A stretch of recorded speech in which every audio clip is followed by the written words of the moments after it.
ஹோட்டல்ல ஒரு பெண்ணை பார்த்தேன்டா. அவ எப்படி தெரியுமா சப்பா. அவ கண்ணு இல்ல, கண்ணை விடுறா. மூக்கு எடுத்துக்க, மூக்கு எடுக்காத, முகத்தை எடுத்துக்கடா. சுத்தி வளப்பான எந்த அழகான பெண்ணு அவ கிட்ட நிக்க முடியாதுடா. கிட்ட என்னடா தூரவே நிக்க முடியாதுடா. அவ்வளவு பிரமாதமா இருந்தாடா. இருக்கட்டுமே, அழகா இருக்கிறது அவ தப்பு இல்லையே.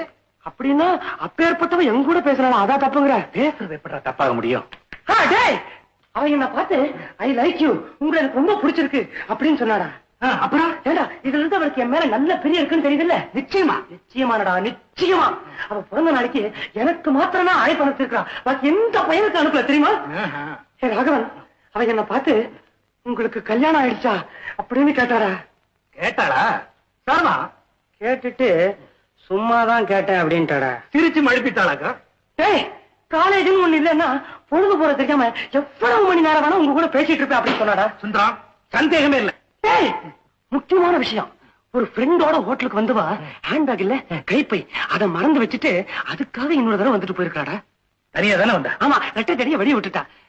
ராகவா, அதுக்கு என்னடா அர்த்தம்? அவ உன்னை தனியா சந்திக்கணுங்கிறதுக்காக வந்திருக்கா. ஏன் சந்திக்கணும்? உங்ககிட்ட பேசுறதுக்கு. ஏன் பேசணும்? அவளுக்கு உன்ன ரொம்ப பிடிச்சு போச்சு. ஏன் பிடிச்சு போச்சு? யார் அவன்?